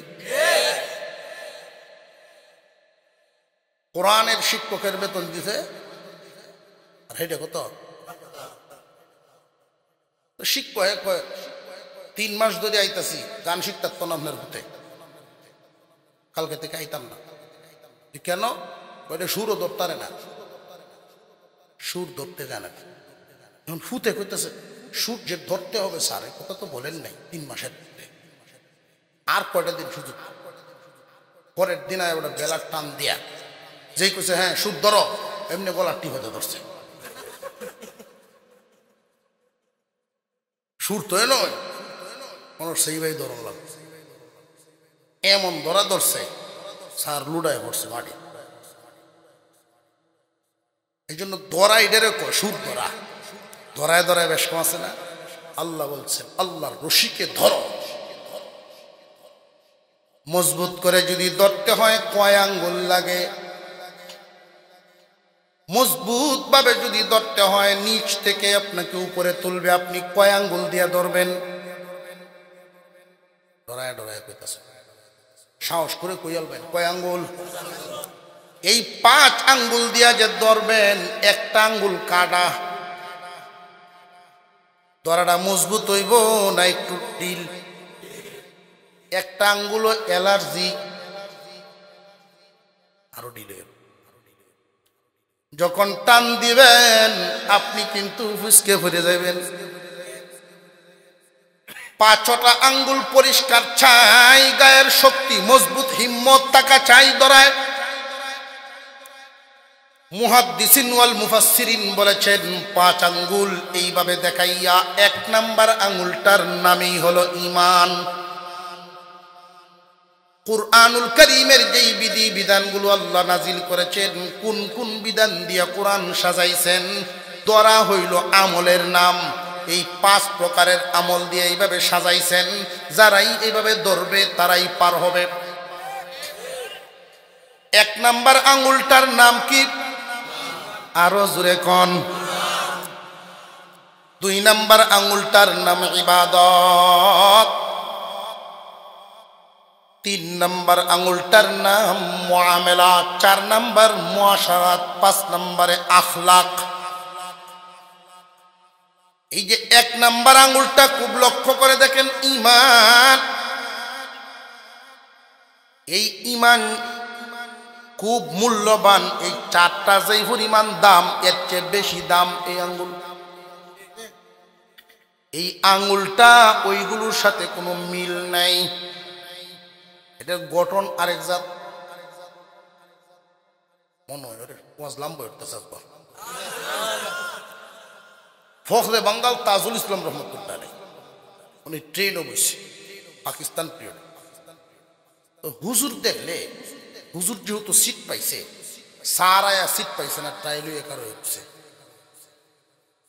লাগতেছে না। হুজুর রা কোনো কামেন না, কোন কামও লাগে লেহাবরিয়া, কোনো চাকরি কোনো ডিপার্টমেন্টও লাগে, কুসায় কুসায় আছে এমনি হুজুর। হ্যাঁ আসলে হুজুররা কোনো খাবেন না, এই কামও লাগে, এইডিয়া এইডিয়া খালি লাগে। এমনি পুলিশ একটা নাসিব পাঠান, হুজুর এটা কি দেখা গেল? হ্যাঁ এটাই হুজুররা আইডিয়া। সমাজের এইটাত লাগে, বুঝাইতে হবে। দেখেন আমাদের হাতের 5 আঙ্গুল মিলে হলো একটা সমাজ, 5 আঙ্গুল মিলিয়ে একটা সমাজ। এর মধ্যে এইটা হইল হুজুররা, আর সেইটি হইল অন্য অন্যটা বিদ্যা, রাজনীতিবিদ, মেম্বার, চেয়ারম্যান, মাতবর, গৃহস্থ, ব্যবসায়ী, সব দিক লক্ষ্য করে দেখেন সমাজের অন্যান্যরা একজন আর একজনের সাথে যেভাবে মিল আছে, এরা যে ভাই এক কানুকে বলতে পারে, একসাথে চলতে পারে, এক কানুকে খাইতে পারে, কাজ কামে মিল আছে, তুতায় মিল আছে, ব্যবসায়ী চাকরিজীবী তুতা মিল আছে না, পোশাকে আছে, সব যেভাবে মিল আছে, চার আঙ্গুলের গঠনেও একটার সাথে আরেকটার মিল আছে। হুজুরের সাথে সমাজের অন্য মানুষের বেমিল অনেকটা দূরত্বে, এই আঙ্গুলটা অনেক দূরত্বে। তবে এই আঙ্গুল যদি না থাকে, আপনি এই চার আঙ্গুল চাইরোটা অচল, ঠিক যেটা আওয়াজে বোঝা যায়, বুঝছেন না? এই আঙ্গুল না থাকলে লবণ হলই তার না বইটা হইব, বুঝাইতেছে? এটা এত গুরুত্বপূর্ণ। সমাজে যদি আলেম উলামা না থাকে, গরু ছাগল যেভাবে মরে, অন্যান্য প্রাণী যেমনি মরে, মানুষেরও এইভাবেই মরতে হবে, জানাজা পড়ার কোনো লোক থাকবে না।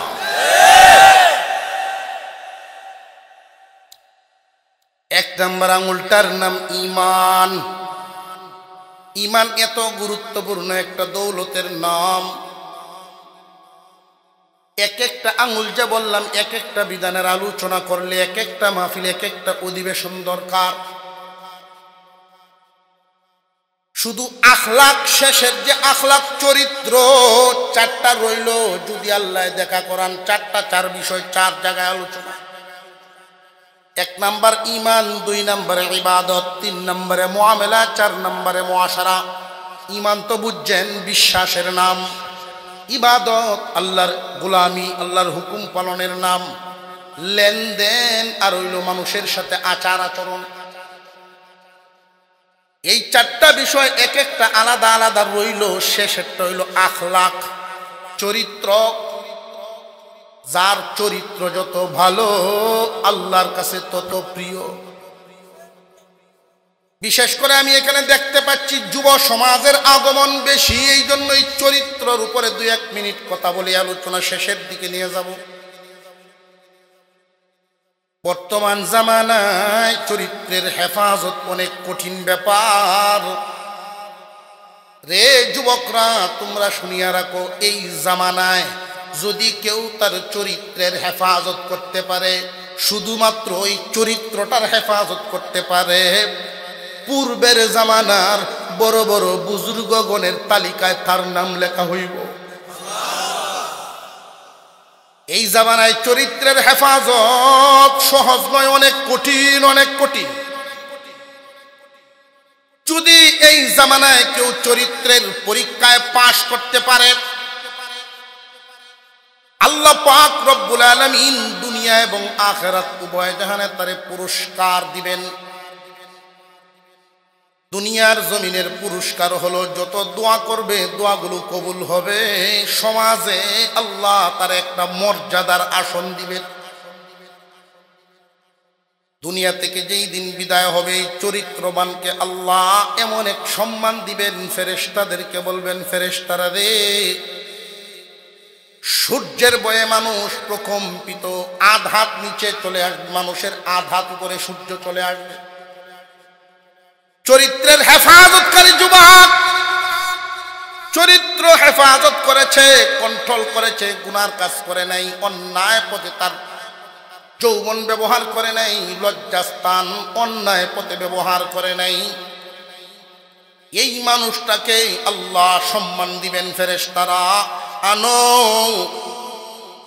সূর্যের নিচ থেকে এই না আমার আরশের ছায়া তলে, আমার আরশের ছায়া তলে মেহমান বানায়া রাখো। যেই যুবক চরিত্র নষ্ট করার মেশিন ছিল হাতে, চরিত্র নষ্ট করে নাই, দুনিয়ার সকল উলঙ্গ বেহায়াপনা নারীদের ছবি মোবাইলের ভিতরে চরিত্র নষ্ট হয়নি, সে ওই দিকে তাকাই নাই, কোনো আকর্ষণেই নাই, এইগুলো সে হাতেই নেই নাই, এই দিকের দিকে কোনো লুবেই দেয় না, লজ্জাস্থানের হেফাজত করেছে। যৌবন একটা আগুনের নাম, দুনিয়ার জমিনে বান্দা বান্দিকে পরীক্ষা করার জন্য এই নিয়ামত প্রথম জীবনে আল্লাহ দিয়া দেন, পূর্ণ বয়স হইলেই যে দেন। আল্লাহর এই নিয়ামত পাইয়া এটা একটা পরীক্ষা, তুমি কি নেক কাজে ব্যবহার করো নাকি অন্যায় কাজে ব্যবহার করো, কোন পথে ব্যবহার করো, এটা পরীক্ষার ব্যাপার। এই যৌবন নামক নিয়ামত পায়া যারা কন্ট্রোল করতে পারে আল্লাহ এদেরকে পুরস্কার দিবেন, দুনিয়ার জীবনে সম্মানের উচ্চ স্তর, আখিরাতে আল্লাহর আরশের ছায়া তলে জায়গা। রে ফেরেশতারা, যৌবনের আগুনে যে ছেলে মেয়েকে পুরাইতে পারে নাই, যেই নারী পুরুষকে পুরাইতে পারে নাই, আমি আল্লাহ জাহান্নামের আগুনেও পুরাইব না।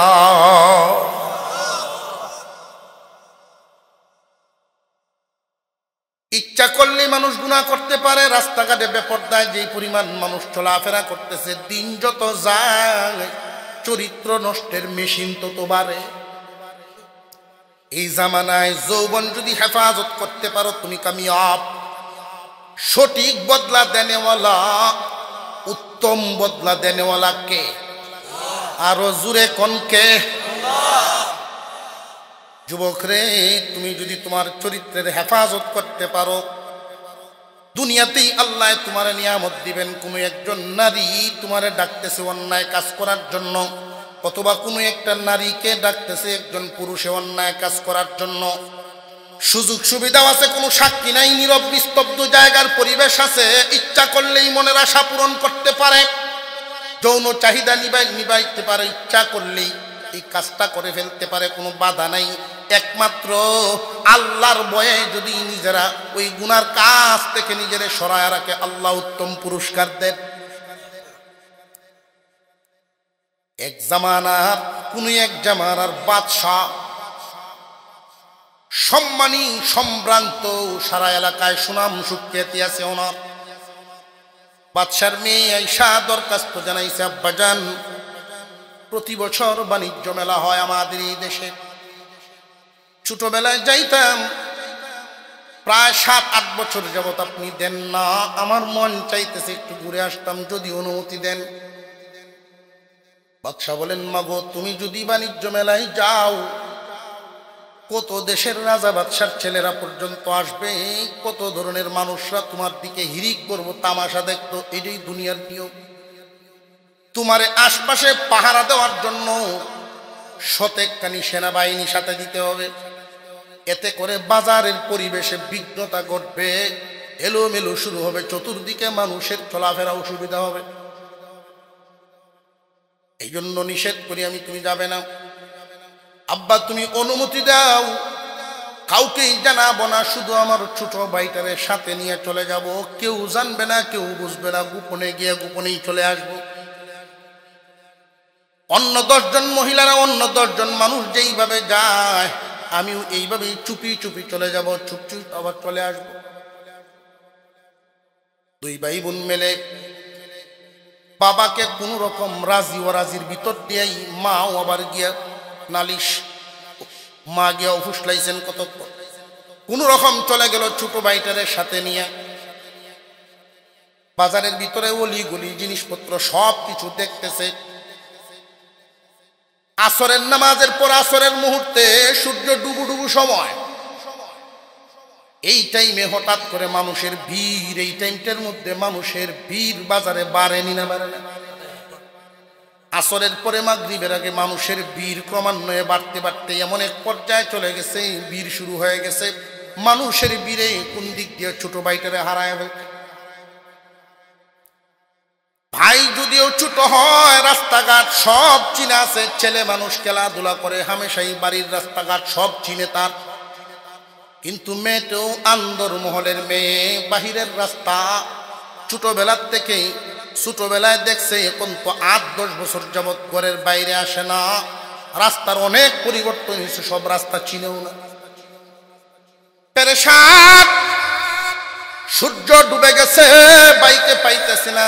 একটা হইল চিন্তা, আব্বার পুরোপুরি সন্তুষ্টি নিয়ে আসি নাই, যদি আমার বাইটা হারায় বাড়িতে কেমনে উঠবো ভাই ছাড়া। সারা বাজার এদিক ওদিক তন্ন তন্ন করে একা একা, কাউরেও জিগাইতেও পারে না, গোপন কথা প্রকাশও করতে পারে না, মানুষ শুনে ফেলবে, বাবার ইজ্জতের উপরে আঘাত আইবে। রাত হয়ে গেছে অনেকটা, পেরেশান হয়ে গেছে। অধিক পরিমাণে যখন মানুষ পেরেশান হয়ে যায়, হিতাহিত জ্ঞান হারায় ফেলে। বাদশার বাড়ির রাস্তা জিজ্ঞাসা করলে যে কেউ কইয়ে দিব। জ্ঞান হারায় ফেলছে, কাউকে কিছু জিজ্ঞাসা করে নাই, মন ইচ্ছাধীন একটা রাস্তা ধরে চলতেই লাগলো, চলতেই লাগলো। যাইতে যাইতে দেখে শুধু গাছপালা, যত সামনে যায় গাছের পরিধি শুধু বাড়তেই আছে। বিশাল এক অঞ্চল, গাছের বাগান, অন্ধকার হয়ে গেছে। এখন ভয় পাইতেছে মেয়েটা, কোনো মানুষ নাই, একটা ঘর দেখা যায়। রাত গভীর হয়ে গেছে এতক্ষণে। এই ঘরটার ভিতর থেকে সামান্য একটু আলো অনুভব করলো মেয়ে। মনে মনে ধারণা হয়েছে অবশ্যই কোনো না কোনো মানুষ এখানে আছে, দেখি কোনো পরিবার বসবাস করে কিনা। সাহস নিয়ে যখন একটু সামনের দিকে গেলেন, এই মেয়েটা গিয়ে দেখে একটা আলোতে, একটা বাতির আলোতে বই পড়তেছে একজন যুবক। মেয়েটা একটু সামনের দিকে আগাইছে, আবার ভয়ও পাইতেছে, খুব ভয় পাইতেছিল। যদিও বাদশার মেয়ে, তবু তো সে একজন মহিলা, সে একটা মেয়ে, ইজ্জতের ভয়। সত্যিকারের নারী যারা, সত্যিকারের মেয়ে, ভালো মেয়ে যারা, ভালো মায়ের সন্তান যারা, ইজ্জতের পাহারাদারি করব, ইজ্জতের খুব পাহারাদারি করব। আজকালকার সময় এমনটাও চলতেছে, এমনটাও চলতেছে। রে যুবকরা, তোমরা জানিয়া রাখবা, যেই মেয়েটা তোমার গুনার দিকে দাবিত করে, অথবা কোনো মেয়েকে কোনো ছেলে গুনার দিকে দাবিত করবে, সম্পর্কের জামানা চলতেছে, 90% জনেই করে। গুনার দিকে যদি দাবিত করে, তাহলে বুঝবা তুমি ভালো থাকতে চাও, তোমারে খারাপ বানাইতে চায়। সে যদি তোমার থেকে পৃথক হইয়া যায়, ভয় পাইবা না, সে তোমার যোগ্যই না। আর একটু জোরে কন, আল্লাহ রব্বুল আলামিন এর চেয়ে উত্তম মানুষ তোমার জন্য সাজায়া রাখছে।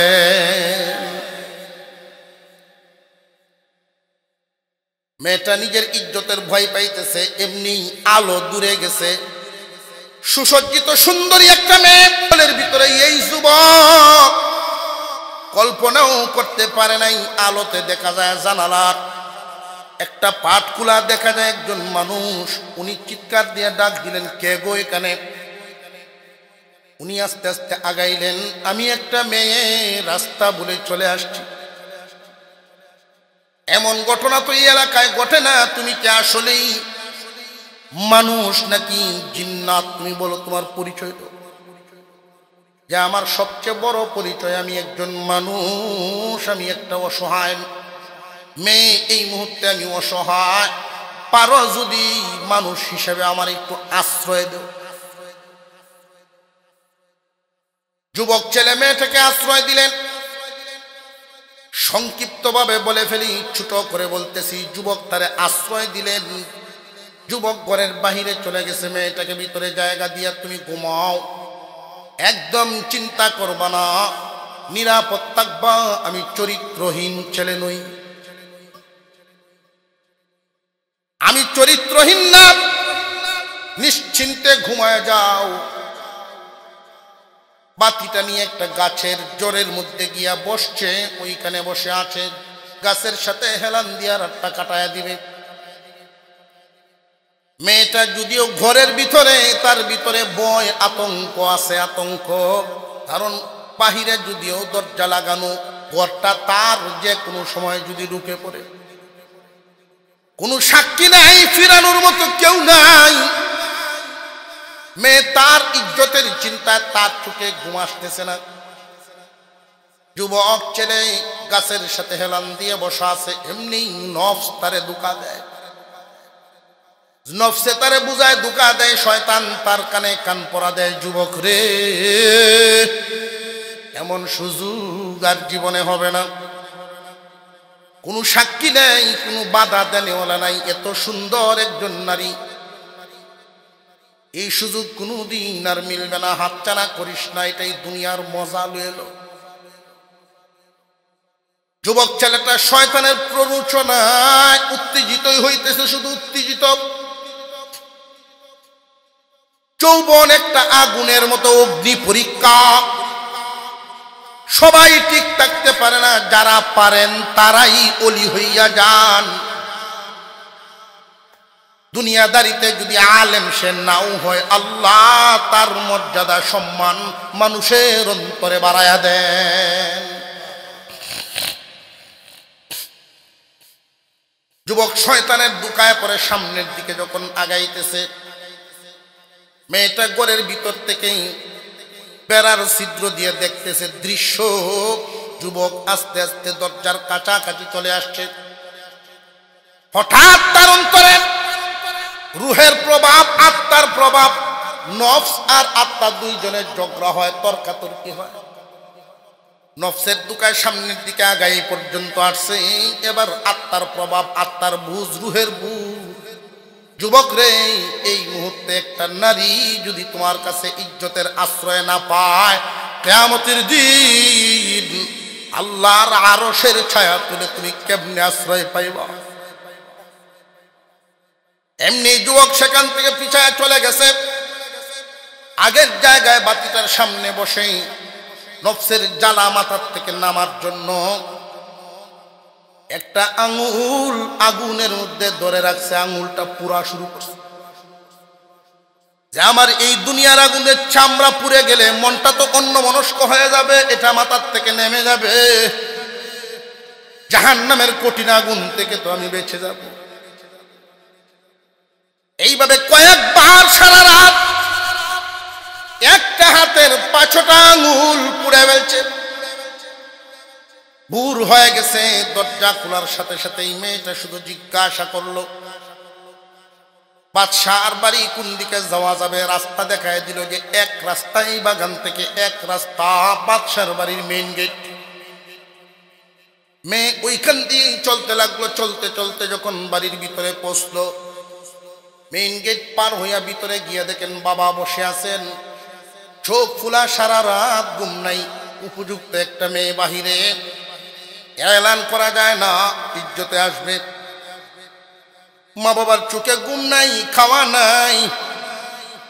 যেই মাত্র মেয়েটা ঘরের ভিতরে গিয়া ঢুকতেছেন, বাবা দেখছেন মেয়ে সুজা গিয়া অন্দর মহলে তার মার কাছে,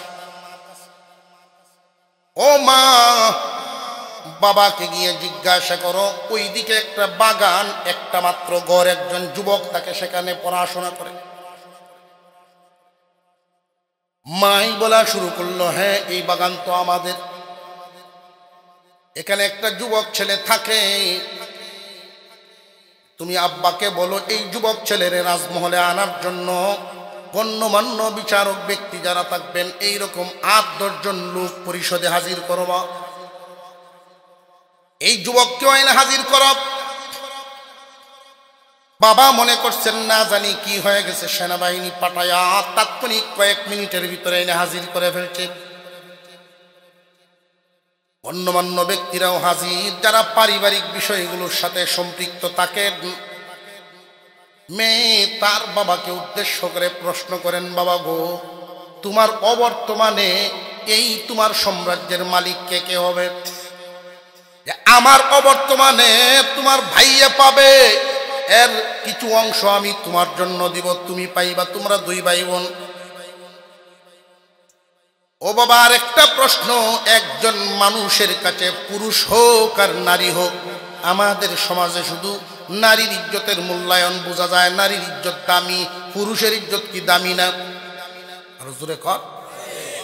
একজন নারীর কাছে যদি তার সতীত্বটা সবচেয়ে বড় দামি হয়, পুরুষের কাছে কি দামি হওয়ার কথা না?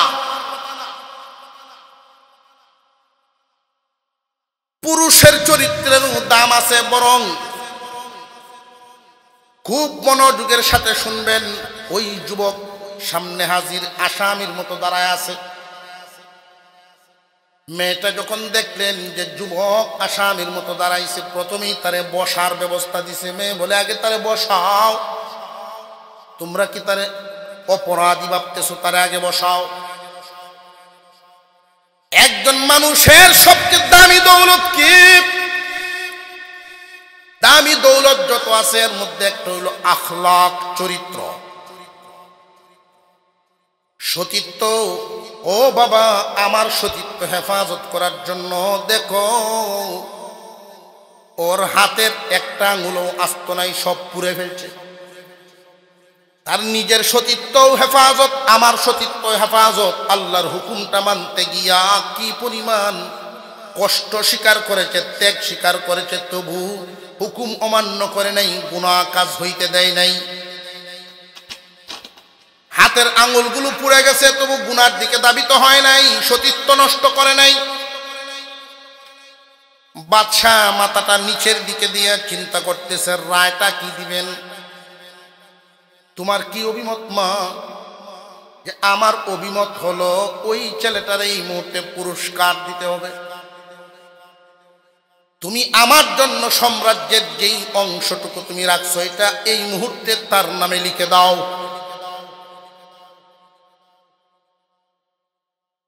তার সম্মান হওয়া দরকার। যেই পরিমাণ কুরবানি দিয়া সতীত্বের হেফাজত করেছে, তার ইজ্জত সম্মান হবে। আল্লাহ তারে আখিরাতে ইজ্জত দিবেন, দুনিয়ায় তুমি তারে ইজ্জত দাও। মেয়ের মুখের কথা শুই না বাবা চিন্তায় পড়ে গেছেন, রায়টা কি দিবেন। সবার সামনে তিনি বলা শুরু করে দিয়েছেন, আপনারা শুনে রাখেন, মাগো, অনেক রাজা বাদশাহ আমার সাথে আত্মীয় করার প্রস্তাব দিয়ে রাখছে। বাদশার বাড়ির বিবি তুমি হইতে পারবা, কিন্তু এমন চরিত্রবান ছেলে আমি খুঁজে পাবো না। পুরস্কার যেহেতু রাজ্যের অংশ তুমি দিবা, আমার দাবি তোমাকে সহ তার হাতে উঠাইয়া দেই। একজন মানুষের সবচেয়ে দামি দৌলত তার চরিত্র। বংশ কপালে লেখা থাকে না, বংশ কপালে লেখা থাকে না। দামি দামি বংশের নামি দাম, কি ফুটানি, কি বাহাদুরি, বংশের বাহাদুরি, অথচ কাম করে চুরি। নিম্নমানের কাজ করে বংশের সম্মান থাকে না, বরং এই বংশের যোগ্য উত্তরসূরি সন্তানই সে না। ও মা, চরিত্র মানুষকে সম্মানী বানায়, বংশে বানায় না। কে বাদশার ঘরের, কে ফকিরের ঘরের, এটা দেখবো পরে। আগে তার ব্যক্তিত্ব চরিত্রটা দেখো। এমন ছেলে মিলবে না রে মা। সবার সামনে আমি তোমাকে সহ তার হাতে উঠায়া দিলাম। বিয়ে শাদী হয়ে গেল, বাসর রাতে কান্না শুরু হয়ে গেল। যদি গত রাত্রে এই অ্যাক্সিডেন্ট হতো, অবস্থাটা কি হতো, হুকুমটা কি হতো। আর এই যে কঠিন পরীক্ষার সম্মুখীন হয়ে একটা রাত অতিক্রম করাতেই পুরা চিত্রটাই পাল্টে গেল। ঠিক তেমনি আখলাকের পাহারাদারি যারা করতে পারবে, দুনিয়া আখিরাত উভয় জাহানে আল্লাহ এদেরকে পুরস্কার দান করবে। এই 5টা বিধানের 5টা আঙ্গুলের একটা শুধু আখলাক বললাম, 4টা রয়ে গেল। আল্লাহ পাক যদি তৌফিক দেন ভবিষ্যতে সাক্ষাৎ হবে। আর এই সংগঠনের জন্য আমরা দোয়া করি, আল্লাহ যেন দিন দিন সংগঠনকে তরক্কি দান করেন। যারা মারা গেছেন ইনশাআল্লাহ তাআলা আল্লাহ পাক তাদেরকে যেন জান্নাত দান করেন, বলুন আমিন। নতুন যারা শরীক হবেন হয়ে যায়, ওনাদের সাথে যোগাযোগ করবেন।